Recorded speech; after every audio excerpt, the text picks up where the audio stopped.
Hi, I'm Perry Atkinson, General Manager here at theDove. Hey, check out our other videos and check out our website at theDove.us.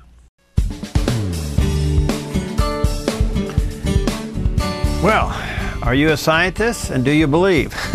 Well, our next guest is exactly that. Delighted to have with us today Dr. L. He's the author of this book right here called Counting to Jesus, or Counting to God, excuse me, a personal journey through science to belief, and he is quite the gentleman.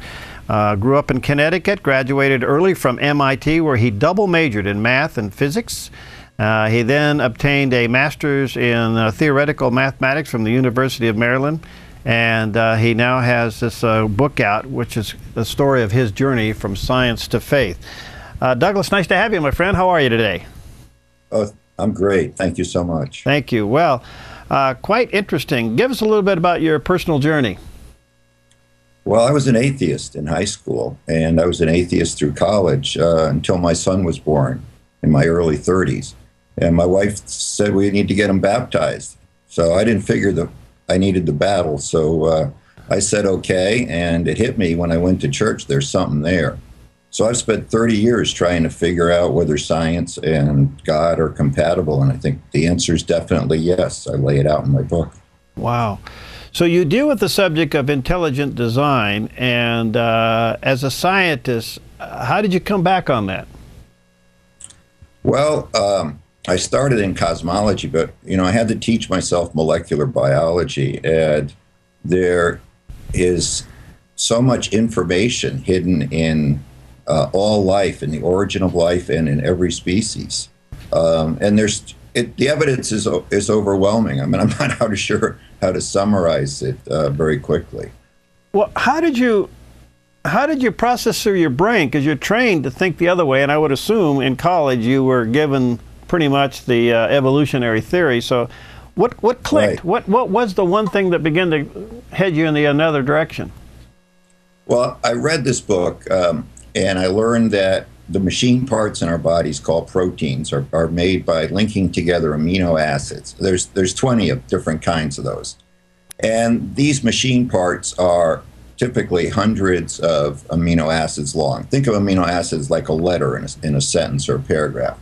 And I sat there literally on a plane, and I said, well, what are the odds of forming this by accident? So you take at each place there's 20, then there's, say 300 places, 300 amino acids linked together. So you multiply 20 by itself 300 times, you get a number far beyond the ability of the universe to create by chance. What do your colleagues think of you these days? Well, we'll find out. I'm going up to MIT to give a talk launching my book in 2 days. So, I've got a number of scientists have endorsed my book, including the head of physics at MIT, for example. Wow. What did he think of it, and why did he endorse it? He thinks it's pretty thought-provoking, and he thinks everybody ought to be open to the wonder in the universe and in life. And that's all I ask is people to do. If they're inclined not to believe, just science is looking at the evidence and figuring it out for yourself. And I just ask people to follow the evidence. Does academia still push evolution as primarily the source and the reason? Well, you say evolution. I mean, the answer is yes, and by that they push Darwinian evolution, that it all happened by accident, and that's overwhelming. I mean, in most schools, other than some Christian colleges, you can't get tenure if you don't, sign up as a card-carrying member of the Darwinist Party. You say that there's even some evidences today that would support, or science, I guess, today would support the existence of God. What do you mean by that? Well, in my book, Counting to God, I count through 7 areas of science. Can I just give you a couple minutes summary? Sure, yeah. Well, number 1, the creation of the universe. I mean, that's proven scientific fact. People probably heard of the Big Bang Theory. And it all started with a big bang. All of matter and energy, time and space created in a single instant from absolute nothingness.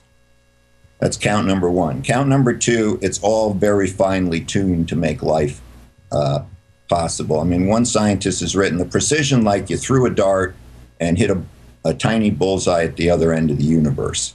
It's actually finer than that mathematically. It's stunning. I mean, all the things that have to exist. Count number three, the origin of life. A Yale physicist has estimated the odds of life arising by chance as 1 in 10 to the 100 billion. I mean, impossible. Count number four, the technology of life that arose 3.5 billion years ago, more sophisticated than anything humans have ever created. Count number five, new species. That's what everybody focuses on, but every species has new information in it. And there's so much more. You know, the fossil record contradicts theories of gradual descent. There's a book, Darwin's Doubt, on that. Count six is the special qualities of Earth, probably the best planet for life in our entire galaxy, if you look at all the factors. And count seven, and this is getting, forgive me, a little complex in advance, but quantum physics destroys material views of the universe. I mean, quantum entanglement, I can explain that if you want. I mean, it proves there's something outside of space and time, that particles are connected faster than the speed of light.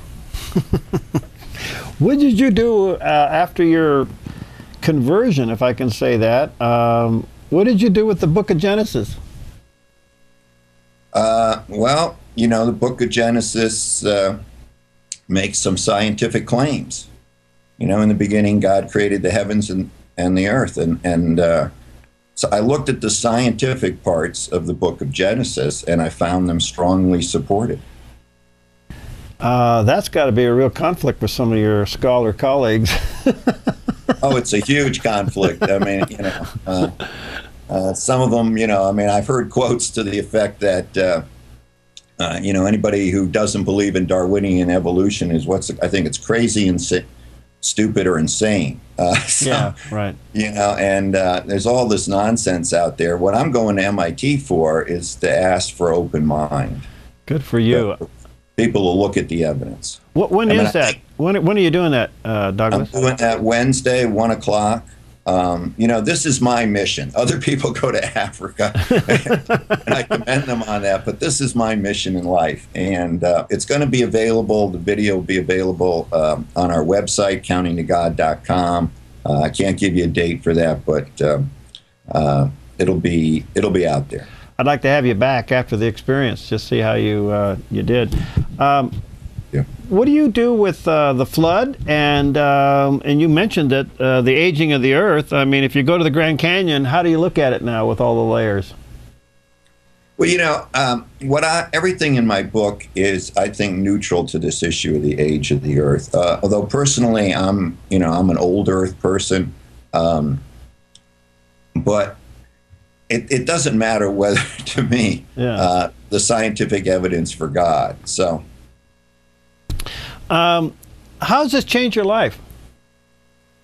It has dramatically intensified my faith. You know, until I found out through science, you know, I'm an MIT grad, so I had to do it the MIT science and math way to get to God. I mean, I commend other people who can look at the philosophical arguments, the historical evidence, and so much more. I had to do science and math, and I have found a mathematical road to the existence of God. It's amazing. And your mission now, you feel like to go back into academia and stand on your faith. Oh, absolutely.